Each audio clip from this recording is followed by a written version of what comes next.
வணக்கம். நம்ம இப்போ ஹோம்மேட் சில்லி சிக்கன் ஈஸியான முறையில் வீட்டில் செஞ்சு எப்படி சாப்பிட்லான்றத நம்ம பார்க்கலாம். இது ஈஸியான முறையில் நம்ம செய்யலாம், எல்லாருமே செய்யலாம். வாங்க, இதுக்கு தேவையான பொருள் என்னென்னு நம்ம பார்க்கலாம்.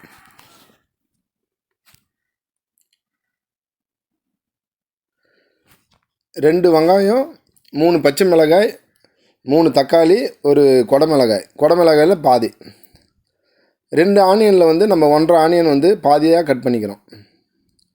இந்த ஆனியன் நம்ம எப்படி கட் பண்ணணும்னு பார்க்கலாம் வாங்க. 4ஆக கட் பண்ணிவிட்டு அது பாதியாக எடுத்து நம்ம இந்த மாதிரி இந்த வெங்காயத்தை கட் பண்ணி எடுத்துக்கணும், உரித்து எடுத்துக்கணும், தனித்தனியாக எடுத்துக்கணும். அதே மாதிரி பச்சை மிளகாய் இந்த மாதிரி ஸ்டைலில் கட் பண்ணிக்கலாம், இல்லை சின்ன சின்னதாக பொடியாக கூட கட் பண்ணலாம். பொடியாக கட் பண்ணும்போது நம்மளுக்கு சின்னதாக போயிடும், பசங்க சாப்பிடும்போது தெரியாது. பெருசாக கட் பண்ணும்போது நம்ம எடுக்க ஈஸியாக இருக்கும். நான் குடமிளகாய் 1ல் பாதி, இது பெரிய குடமிளகாய். உங்களுக்கு வேணும்னா மீடியம் சைஸ்னால் ஃபுல்லாக கூட போட்டுக்கலாம். நான் பாதி தான் இதை கட் பண்ணி எடுக்கிறேன். பாதியை சைஸ் இந்த சின்ன சைஸில் கட் பண்ணிக்கிறோம். கட் பண்ணிவிட்டு இந்த சைஸ் நீங்கள் கட் பண்ணால் போதும். 3 தக்காளியை நம்ம அரைச்சிக்கிறோம், நைஸாக அரைச்சிக்கணும். கட் பண்ணிவிட்டு நைஸாக அரைச்சிக்கணும். ஒரு கடாயில் 2 டேபிள் ஸ்பூன் ஆயில் சேர்த்துக்கிறோம். 2 டேபிள் ஸ்பூன் ஆயிலை சேர்த்து கட் பண்ண ஆனியனை நம்ம எண்ணெய் சூடான பிறகு நம்ம இதில் ஆட் பண்ணிவிட்டு ஆனியனை போட்டுட்டு நம்ம என்ன பண்ணோன்னா 1 நிமிஷம் நல்லா வதக்கிக்கணும். 1 நிமிஷம் வதக்கினா போதும்.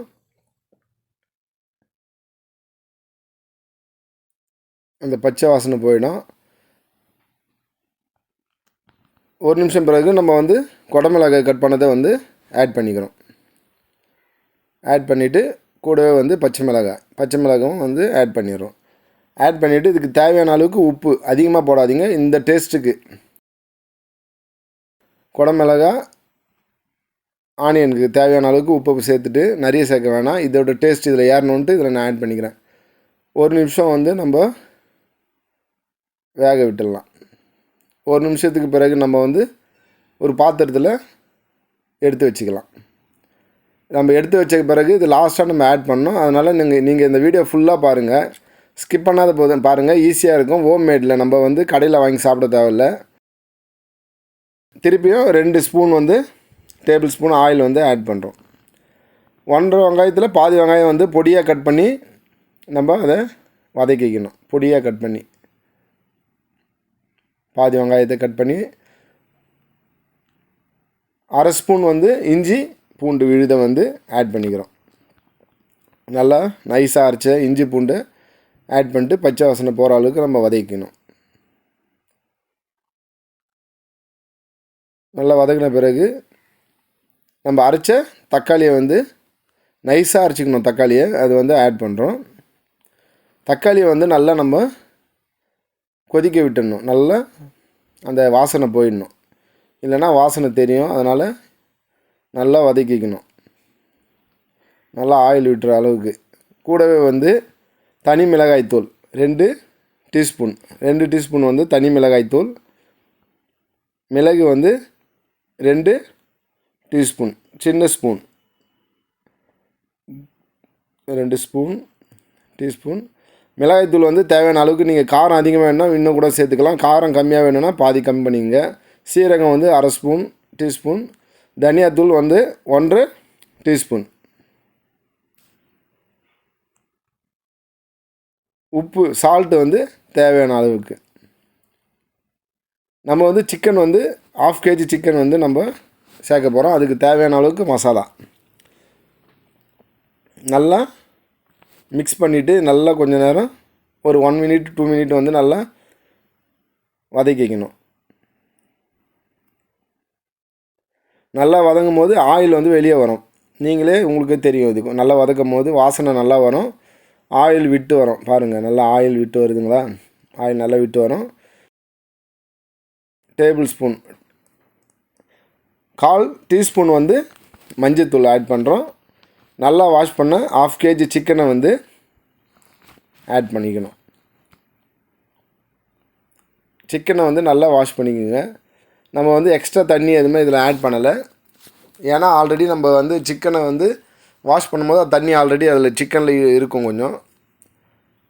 இப்போ மூடி போட்டு ஒரு 10 நிமிஷம் ஸ்லோ ஃபயரில் விட்டுடணும். நல்லா வதக்கிடுங்க.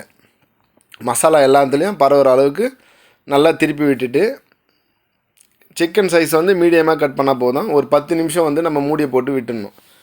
ஸ்லோ ஃபயரில் விட்டுட்டு நம்ம செக் பண்ணும்போது எந்த அடி பிடிக்குதா இல்லையான்னு நம்ம செக் பண்ணிக்கணும். நல்லா ஃபயரு வந்து போடக்கூடாது, ஸ்லோ ஃபயர்லேயே போட்டால் போதும். திருப்பியும் வந்து நம்ம எல்லா இடமும் பரவுற அளவுக்கு திருப்பி விட்டுட்டு, திருப்பியும் ஒரு 10 நிமிஷம் ஸ்லோ ஃபயரில் நான் விட்டுறோம். திருப்பி விடுறதுக்காக தான். தண்ணியும் நல்லா கொஞ்சம் விட்டு வந்துடுச்சு பாருங்கள். தண்ணியை ஆட் பண்ணல, இதுலேயே வந்த தண்ணி தான் இது. திருப்பியும் 10 நிமிஷம் பொறுத்து நம்ம வந்து எல்லா இடமும் திருப்பி விட்டணும். ஒரே பக்கமாக இருக்கிறத நம்ம திருப்பி விடணும். அப்போ தான் 4 பக்கமும் வேகும். மீண்டும் நம்ம வந்து மூடி போட்டு ஒரு 10 நிமிஷம் விட்டுறோம்.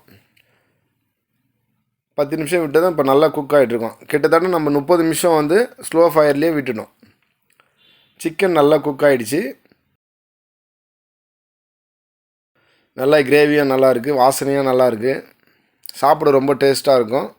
இப்போ நம்ம ஆல்ரெடி முன்னாடியே வந்து குடமிளகாய், அந்த பச்சை மிளகாய், ஆனியன் நம்ம வதக்குனதை இப்போ ஆட் பண்ணிக்கிறோம். இதை ஒரு 5 நிமிஷம் விட்டால் போதும். ஏன்னா இதில் ஃப்ளேவர்லாம் வந்து ஏறதுக்காக நம்ம 5 நிமிஷம் வந்து திருப்பியும் வந்து ஒரு மூடி போட்டு ஒரு 5 நிமிஷம் விட்டுடலாம். நல்லா நம்ம திருப்பிடணும். எல்லா இடமும் நம்மளுக்கு மசாலா மிக்ஸ் ஆகிற அளவுக்கு நம்ம வந்து மிக்ஸ் பண்ணிக்கணும். அப்போ தான் வந்து ஆனியன் எல்லாத்துலேயும் அந்த ஃப்ளேவர் வாசனையும் நம்மளுக்கு தெரியும். இந்த குடமிளகாயோடைய வாசனையும் நல்லாயிருக்கும் நம்மளுக்கு சாப்பிட. ரொம்பவும் வேக விட தேவையில்ல, ஒரு 5 நிமிஷம் விட்டால் போதும். 5 நிமிஷம் மூடி போட்டு விட்டுருங்க. ஆல்ரெடி நம்மளுக்கு நல்லா குக் ஆகிடுச்சு. திருப்பி 5 நிமிஷத்தில் நல்லா ஃபுல்லாக கம்ப்ளீட் ஆகிடுச்சு. நல்லா குக் ஆகிடுச்சு. டேஸ்ட்டு நல்லாயிருக்கும். நீங்களும் ட்ரை பண்ணுங்கள். இது ஈஸியாக இருக்கும், ரொம்ப கஷ்டம் இல்லை. சின்ன பசங்க பெரியவங்க எல்லாம் விரும்பி நல்லா சாப்பிடுவாங்க. நம்ம கடையில் சாப்பிட்றது எக்ஸ்ட்ரா கலப்பாங்க எதுனா அது தெரியல. நம்ம எதுவுமே ஆட் பண்ணலை. எல்லாமே நல்ல ஹெல்த்தியான ஃபுட்டு தான் நம்ம ஆட் பண்ணது. நீங்களும் வீட்டில் ட்ரை பண்ணி பாருங்கள். இந்த சேனலை வந்து சப்ஸ்கிரைப் பண்ணுங்கள். உங்கள் நண்பர்களுக்கும் வந்து ஷேர் பண்ணுங்கள். பெல் பட்டனை வந்து கிளிக் பண்ணுங்கள். கடைசியாக வந்து கொத்தமல்லி சிறிதளவு ஒரு 4 இலை மட்டும் புதினா போடுறோம், ஆட் பண்ணுறோம் வாசனைக்காக. அதிகமாக போடாதீங்க, வாசனை நிறைய இருக்கும், நல்லா இருக்குது டேஸ்ட்டு. ஒரு 2 இலை 3 இலை போட்டால் போதும். புதினாவோட இலை மட்டும், லீஃப். அவ்வளோதான், ஃபைனலாக முடிஞ்சிடுச்சு. நீங்கள் இதை வீட்டில் ட்ரை பண்ணி பாருங்கள். நான் சாப்பிட்டு பார்த்தேன், ரொம்ப டேஸ்ட்டாக இருந்தது. அதனால் நீங்கள் வீட்டில் ட்ரை பண்ணுங்கள்.